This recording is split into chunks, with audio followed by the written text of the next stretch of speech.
And joining us now here in studio, Omar Samad, Ambassador of the Islamic Republic of Afghanistan to Canada, and retired Canadian Armed Forces Colonel Brian MacDonald.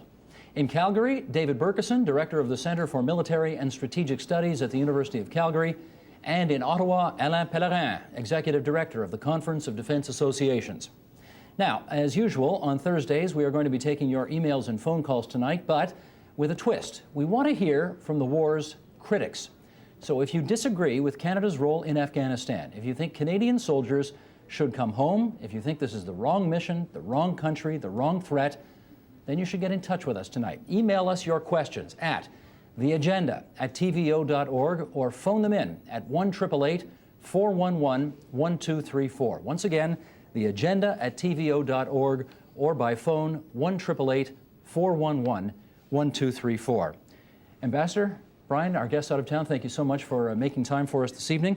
I want to bring to your attention as we start here the recent numbers from Strategic Council, which is a polling company here in Canada. Support for the Canadian mission to Afghanistan, this polling company says, has declined. In October, it was 44%. In December, it's now 35%. Another polling company, ECOS, said when asked about peace support operations, the number of Canadians who were in favor has declined from 76% to 58%. One more thing before I get you to comment, Ambassador, and that is an email we received earlier today. And the questioner posts this: why are young Canadians being sent to put their lives on the line to defend a land controlled largely by warlords living off the opium trade? Ambassador, how would you respond? Well, first of all, I think that we have over the past year seen these fluctuations take place in the polls, and yes, there seems to be some amount of apprehension, growing apprehension amongst Canadians as to whether this is the right mission for Canada, whether Afghanistan matters.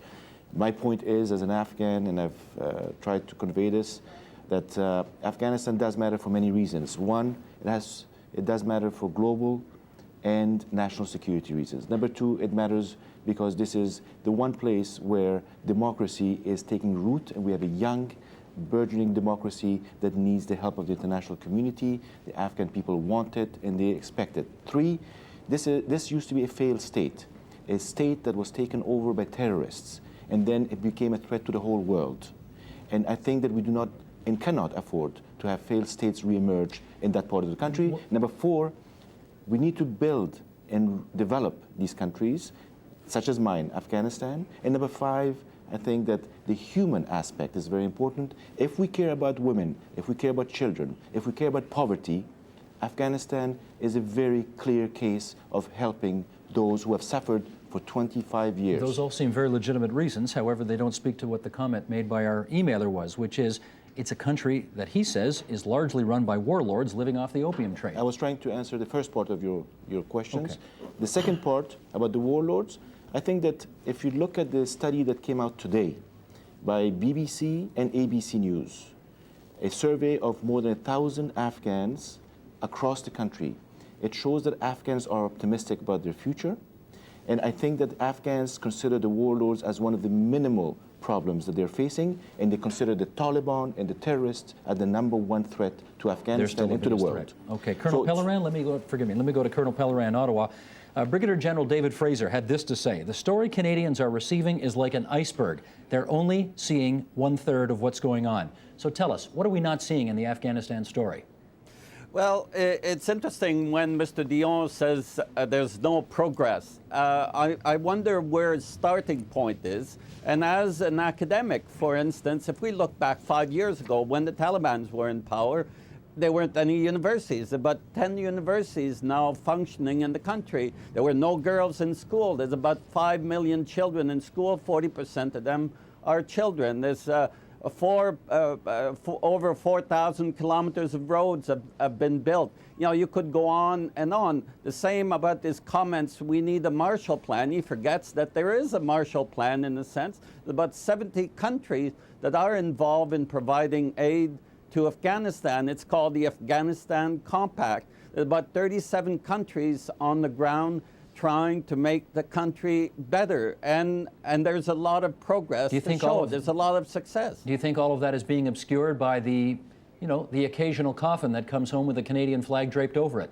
Well, there's no doubt, and that is what is normally reported when the coffins arrive in Trenton. It's a very human story, we understand that. But I was in Afghanistan recently, a month ago, and I had a chance, to speak to the troops on the ground. And that's a real revelation as a former soldier to see how professional they are, how dedicated they are to the mission. They believe on the ground they're making a difference. And that's where maybe Mr. Dion should be going to see what is the mission. And it's not just purely killing Taliban. A lot of our soldiers are involved in reconstruction in the Kandahar region. There's about 70 officers from Foreign Affairs helping the government. We have 15 soldiers in Kabul aiding the Karzai government, the same numbers rebuilding the Afghan army. Okay, on Colonel. and on. Thank you for that, Colonel. I've got somebody who wants to get in on the action here. Caller, what's your name on line 6? Hello? Hello, yeah, you're on. Yeah. My question is simply this. Just tell me this first of all. Oh, Kadir, you're calling from Toronto. Very good. Go ahead. Listen, nobody's attacking the integrity or the honor of Canadian soldiers. We've always gone anywhere in the world where we've been asked. The question simply is this. Are we really backing the right guys? Here's what I mean. When you leave a third world country, the country that's in charge, the people that are in charge are typically government ministers of the aid, of what's left after you're gone. Can anybody look me in the eye and tell me that the cabinet ministers in the Karzai government are the kinds of guys that we'd really be proud to do business with under any other set of circumstances? I think I know, Kadir, what the ambassador would say, so I'm not going to give him this answer. David Berkeson, look our viewer in the eye and tell him whether we're backing the right guys here. I think we're backing the best guys that are available. The choices that we have are to allow the guys that were there before September 11th to come back in. And I think everyone would pretty well agree that that would be a disaster for the country. The people of Afghanistan were very ill-served by the Taliban government, and that's something we've got to remember. Has Afghanistan made 100 years of progress within the last 5 years? No. Is it a country that is trying to improve itself against 30 years of internecine war and strife and civil war and Soviet invasion? Absolutely.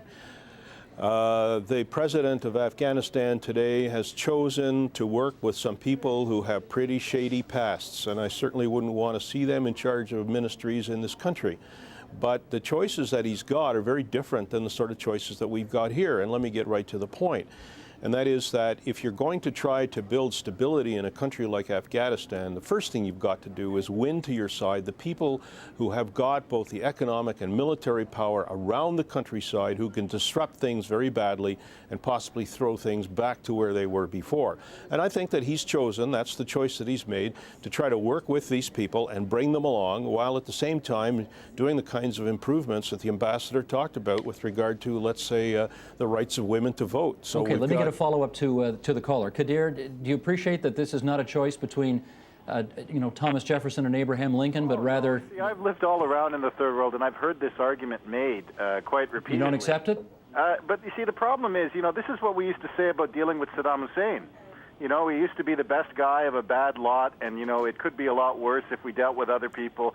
Karzai himself is not a terrible guy. You'd be hard-pressed to find people who would say that. So what's your alternative? But I think that part of the reason that the resistance is as strong as it is Karzai has a polemic idea about working, for example, with the Pakistanis, which is where most of these guys are coming from. And his unwillingness to work with these guys is part of the reason why the insurgency was fueled as fast as it was.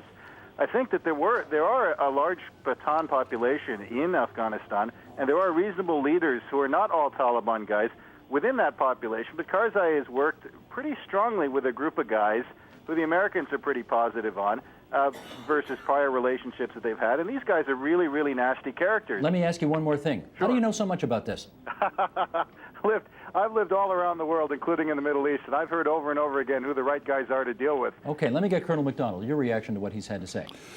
Well, I think, again, we're dealing, as Professor Berkeson has pointed out, with a situation in which you are forced to deal with the people who are there on the ground. And are they the best alternatives at the moment? They are not the best alternatives in the long run, but they may very well be the best alternatives now, given that the alternative choice is to have them outside the government doing their best to overthrow the programs of the government by bringing them inside then there is a degree of control that can be exercised over their behaviors. In the long run, as the economy grows and as governance spreads throughout the country, then at some stage those people can be replaced by somebody who is more amenable to the sorts of behaviors that we would anticipate. You're a Canadian military man, and I want to put this quote to you that we received also by email today, and it goes like this. On what basis can Canada justify fighting someone else's war, which, as with Iraq, may now be unwinnable and has no bearing on Canadian security and is harming our standing in the world? How would you respond? Well, I'm not sure that I would agree at all with the idea that it's harming our standing in the world. Certainly we are standing side by side with our oldest allies, the Brits, the Danes, the Dutch in the brigade in the south. So in that sense, we certainly are being viewed by those countries as presenting a very useful and appropriate participation. Don't forget the Americans, they're there too. Yeah, the Americans as well, yes. Yeah. Okay. Ambassador? But again, in terms of the standard Canadian anti-American posture, it's sometimes useful to remember that the folks on the other side of the Atlantic, a lot of them are involved doing exactly the same things that we are doing. We know, Ambassador, that the Americans overwhelmingly and the British to a lesser extent have had a devil of a time winning the hearts and minds in Iraq. Do you think the Canadian forces, or what evidence do you have that the Canadian forces that are in Afghanistan are winning the hearts and minds of the local population there? I think that the first objective of the international community in Afghanistan, at the behest of the Afghan people and the Afghan government, an elected government, and I just want to say to the previous caller that he needs to go and check the biographies of all these ministers and see that every one of them has to have a minimum, let's say, of higher education standards, has to have a clean record. There are some problems here and there within the administration, but this is a much more competent government than we used to have a few years ago. But in essence, in Afghanistan, I think that the average Afghan very much appreciates what the world is doing, including Canadians. And again, this last survey shows that they have very high regards for what the international community as a whole is doing and what the countries who are involved in the South in a very difficult situation are doing in helping us repel the comeback of terrorists and extremists. So I think that that is very understood by the Afghans. There may be some pockets of Afghans who are dissatisfied with certain ways, how we handle certain things, and that's to some degree that's natural. So this means that we all have to do a better job of delivering aid, of improving the conditions, and of securing the country. Well, one of the difficulties I gather with trying to make that argument is that to the extent Canadians know anything about this conflict, they know that our troops are in the most dangerous part of the country and are sustaining the highest per capita losses of any of the military forces over there by NATO. Colonel MacDonald? Well, a number of the NATO states made commitments to add additional troops to the mission in Afghanistan. People like the Poles, people like the Romanians, people like the Danes. Starting when? Starting in the coming year, in 2007, and spreading over a period of time. In the dangerous parts or up in the north? No, in the dangerous parts. The Poles and the Romanians are quite prepared to act in the south. David Berkeson, how's NATO done on this issue? I don't think NATO has done very well on the issue, and I think that this is going to be a major test for NATO. It's the first out of theater mission that NATO has done. If NATO does not succeed in Afghanistan, if the mission is a failure over time, then it bodes very ill for NATO. But I have to say this, that I'm not a European, but if I was a German or Dutch or Belgian or whatever, I would say, well, you know, Canada, yes, you are doing a lot in Afghanistan, and yes, you are in a very hot spot there right now.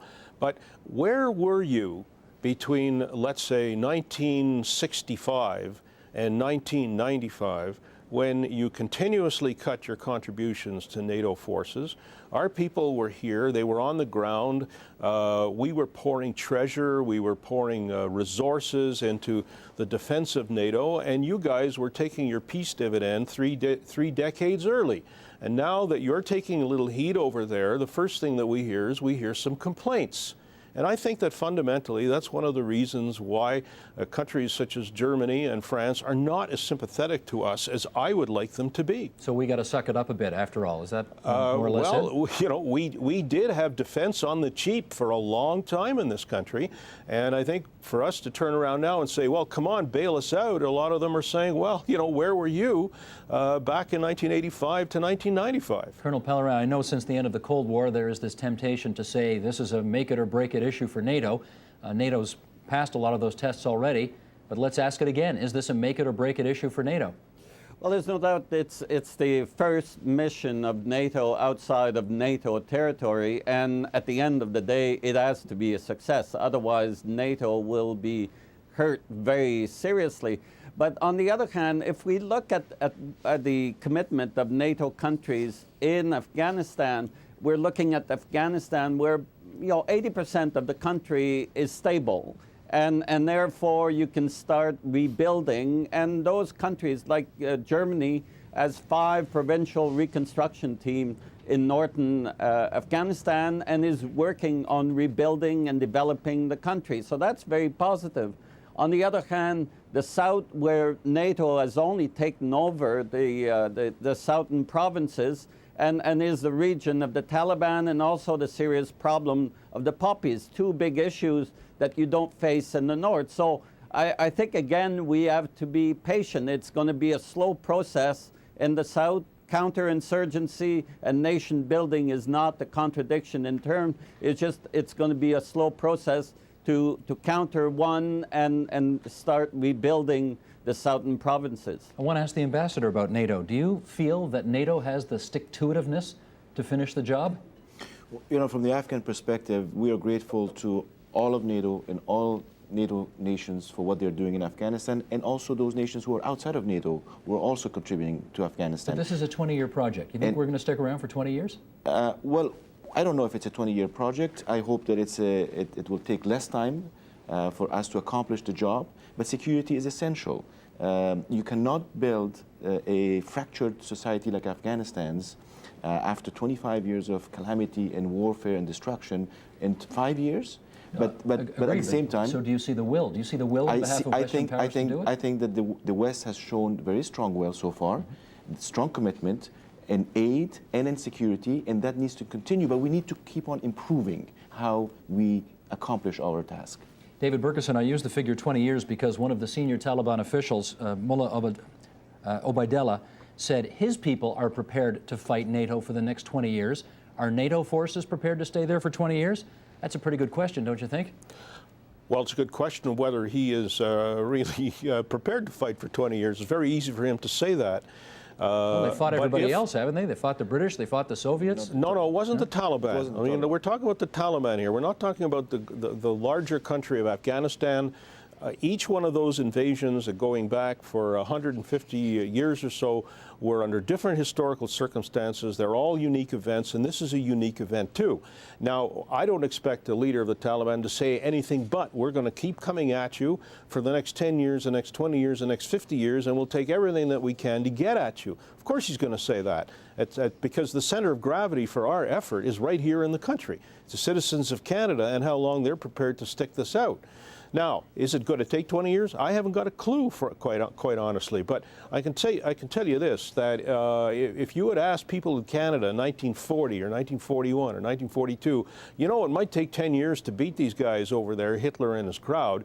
I don't think anybody would have said, well, if that's what it's going to take, we're going to quit. But David Berkeson, we hear this all the time. People hate these World War II analogies. They say they're just inappropriate. Sorry, those are the analogies that are apt in the circumstances, Steve. We took heavy casualties at Dieppe. We stuck with it. Why is the World War II analogy not an apt analogy? Because there's nobody in Afghanistan who's trying to take over the whole world. But That's Hitler wasn't. But Steve, Hitler wasn't coming here in a rowboat either. So what you've got is you've got ideological forces or religious forces who are driven by a certain kind of extremist version of Islam, whose objective is no less that of the Nazis or the Soviets or the Japanese Empire, which is to convert all of us, to convert the whole globe into their view of the world, including, I may say, 1 billion Muslims who don't agree with them. And that's what we're fighting over there. Okay, as I go to another call, I want to remind everybody that this is on Thursday nights. This program becomes your agenda, and we respond to issues that you have told us you want to see. We received a lot of emails about the Canadian mission to Afghanistan. We're taking your phone calls tonight at 1-888-411-1234. We have 4 people on the program tonight who support the Canadian mission in Afghanistan through to the year 2009. And we very much want to hear from those of you who are watching us tonight who are critics of that decision by the Harper government. Fred, I gather you're up next. Where are you calling from tonight? I'm calling from London, Ontario. From where, sorry? London, Ontario. From London. Okay, what's on your mind? Well, various things are on my mind.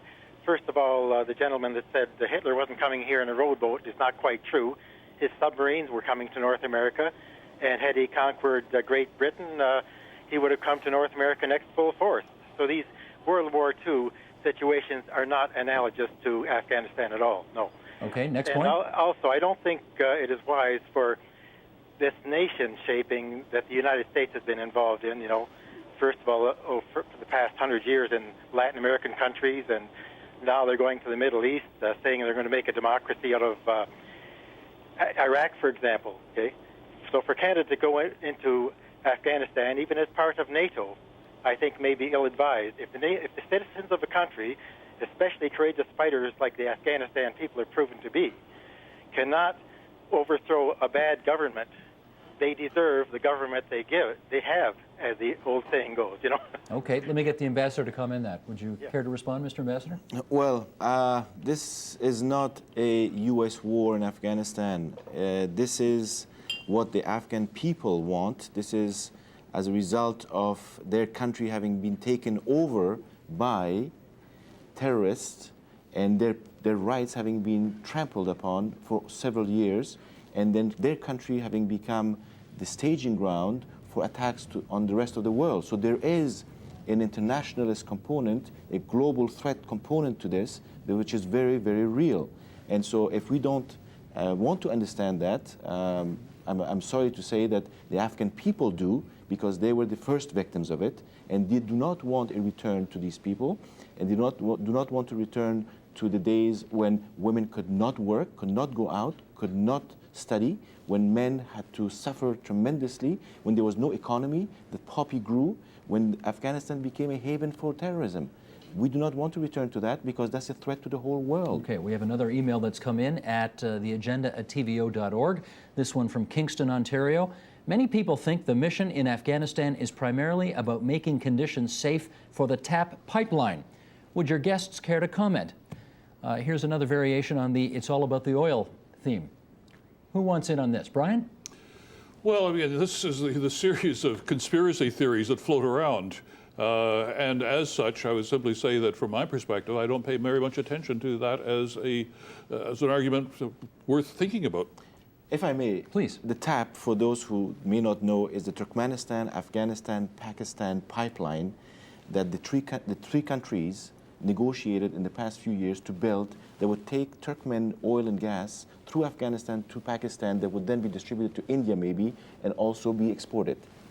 What is wrong with building a pipeline that would give the Afghan government about $300 million of royalties per year, which we could use to build our country and to provide schools and clinics for our people? Colonel Pellerin, I heard you laughing at that answer. What's up?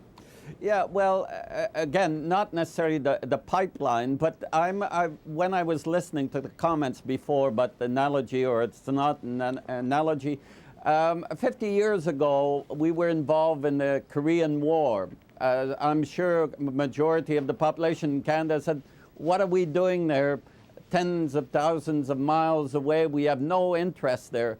But look at the country now that we defended. 50 years later, we've lost 500 men in our armed forces killed there. But look at the South Korean economy. Look at the democracy that has developed there. They're exporting their cars to Canada, their television, and so on. The regime up north that was going to take it over can't even feed its own people. So we should be proud 50 years later of our participation in a war where there were differences. And I would suggest what we're involved in Afghanistan, we'll look back years from now and say, we should be proud of what we've done there. Can I ask you about the comparisons, though? I mean, if memory serves, I think there were 50,000 American servicemen who died in that Korean conflict. That's correct.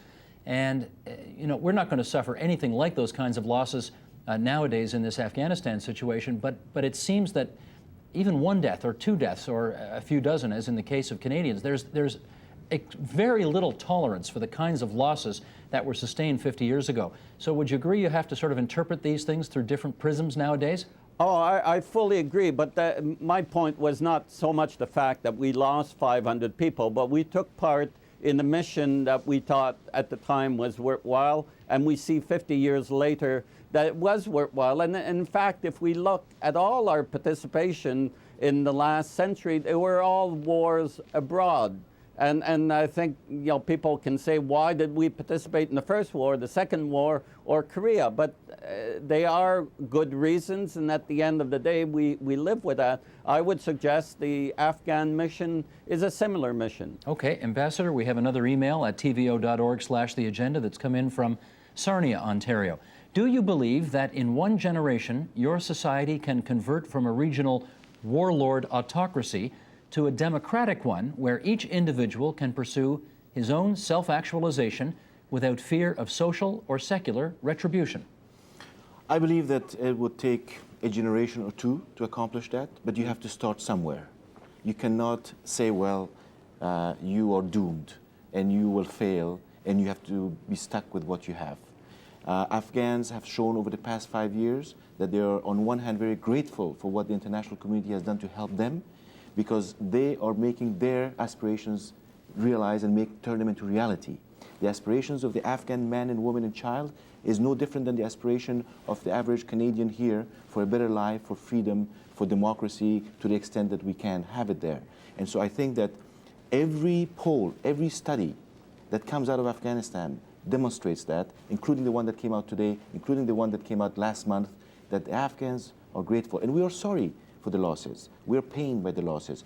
We suffered so tremendously over the past 25 years. We lost over 1 million of our people under the Soviet invasion, under the Taliban, Al-Qaeda, under internal strife, that we appreciate life very much. That's why we think that we are in this for a very, very important and worthwhile cause together, and we do appreciate what the Canadians are doing. David Berkison, going from a warlord autocracy to a democratic culture. How long do you think Afghanistan will take to do that? Well, let me just put that in historical context. It took us 900 years. I'm talking about the Western liberal democracies. It took us 900 years, but let's get a little closer in time.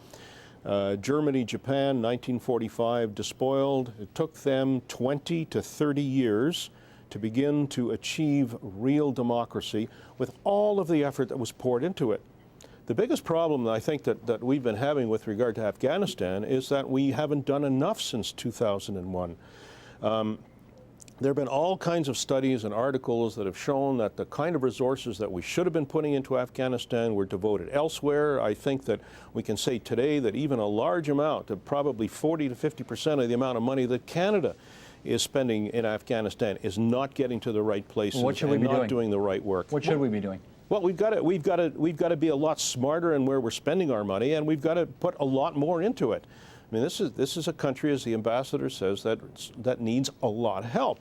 But we've also got to remember that you can put all the money and all the aid workers and all the civil police in there that you want to, but when you've got an insurgency in the Taliban, and their objective is quite simply to disrupt everything you're doing, destroy everything you're accomplishing, and kill all of your people as quickly as they can, you've also got to have military forces in there to defend it. Understood. Let's go back to the phones at 1-888-411-1234. Freddie, where are you calling from tonight? Yes, Niagara Falls. Good. Let's hear what you have to say, please. Well, I'm just concerned about the amount of money that's being spent. It's $400 billion. What can be done for the states? You know, and just Freddie, let me just interrupt. I think that 400 billion figure was in reference to what's been spent in Iraq so far. Right, and they're going to go to $1 trillion. But that's Iraq. Yes, we're talking Afghanistan. I think maybe there's a possibility that maybe they can go spend that money in the states, spend it on education for the kids. Okay, let me put that to our guests, because you've heard this before, Ambassador. The notion that charity begins at home, and if Americans and Canadians are going to spend all sorts of taxpayers' dollars, they ought to be doing it here rather than halfway around the world. What would you say to that? Well, I think that countries and states and governments allocate a portion of their money for domestic issues, a large portion. And then there's also an allocation for foreign aid, because we are all living on planet Earth together, and we have certain responsibilities. So for a country like Afghanistan, again, which underwent such tremendous upheaval, aid is a necessity.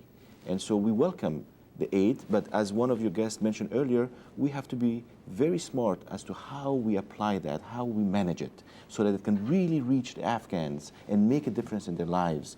Canada has done a tremendous job so far. We hope that we can improve that, and the rest of the world too. The Americans are the biggest donors to Afghanistan, but the Europeans are huge donors, the Japanese are, and other countries in the Islamic world. We all need to do better to really change the situation on the ground. But you cannot change the situation permanently unless you also secure the ground. Colonel MacDonald, let me ask you about that thing that we wear every November on over our hearts in this country. The poppy. Which is at the center of so much of what's going on over there in Afghanistan. Even when the Taliban were in power, poppy cultivation and poppy conversion to drug money went up. Didn't go up as fast, but it even went up when they were in power. Is it within the realm of possibility to disrupt the nature of the poppy/drug economy of that country? It's going to be very difficult and take a long time because of the huge size of the opium and heroin trade. The figures that have come out from people like the United Nations Office on Drugs and Crime have indicated that Afghanistan produces about 92% of the world's opium and heroin production. The export value is about $3 billion. About 20% of that stays with the farmers, and the other 80% stays with the drug lords, who are, of course, interested in protecting their business. And as a consequence, are putting an awful lot of money behind the Taliban, both directly and then paying people to go and work on their behalf. So if we question the poppy production, we hurt farmers too then? It's, well, if you are not prepared to look at alternatives to the planting of poppies, you know, for example, in our own case in North America, we've discovered that every time you subsidize a crop, you wind up getting huge increases in production. And the thought sometimes crosses my mind of why don't we subsidize the production of things like wheat or barley, of things that are normal grains, give the farmer the same amount of money to grow responsible crops rather than allowing the drug lords to step in and dedicate their attention to the poppies. Let me jump in here because we're literally down to our last couple of minutes. We have one more email at tvo.org/theagenda from Mount Pleasant, Ontario. And the question is, why Afghanistan and not Darfur or the Congo, if this is an humanitarian mission? David Bergeson, you want to take that one on? Well, I'd say if we had 3 or 4 times the number of troops, and if we had the kind of situation in Darfur, for example, where the government not only wants us in, but would facilitate our arrival and would help us to do the job that's necessary to defeat the people who are creating the genocide, I'd say absolutely sure. The problem is that we allowed our armed forces to deteriorate to the point where we've got about 3,000 deployable troops, and the vast majority of them are in Afghanistan. Briefly, Colonel Pellerin, is there anything more particularly righteous about the cause in Afghanistan than, say, the Congo or Darfur? Well, there's a big difference. One, in Afghanistan, the government invited us to go, as invited the 35 countries, whereas the government in the Sudan doesn't want a UN peacekeeping force in there, as made it very clear, and that's the main difference to start with. So if we go to Darfur, it would have to be a very robust mandate, UN mandate, to overthrow the government probably, and nobody seems to want to do that. That's unfortunate, but that's the way it is. Let me give the last 20 seconds to the ambassador. If Canadians continue the mission to 2009, as the government has said it wants to do, paint me a picture of what Afghanistan could look like in the next few years. Beyond 2009? Yes. I think that, first of all, you are going to give more hope to the Afghans, to the average Afghan, that the international community is committed, that they really mean business, that this is for the right cause, because it helps one of the poorest nations in the world, and it also brings stability to one of the most dangerous regions of the world. I want to thank our guests on the line from out of town, Alain Pellerin, in Ottawa, and David Bergeson in Alberta. Good of both of you to join us this evening. Mr. Ambassador, good to have you on the program. Colonel MacDonald, a pleasure as always.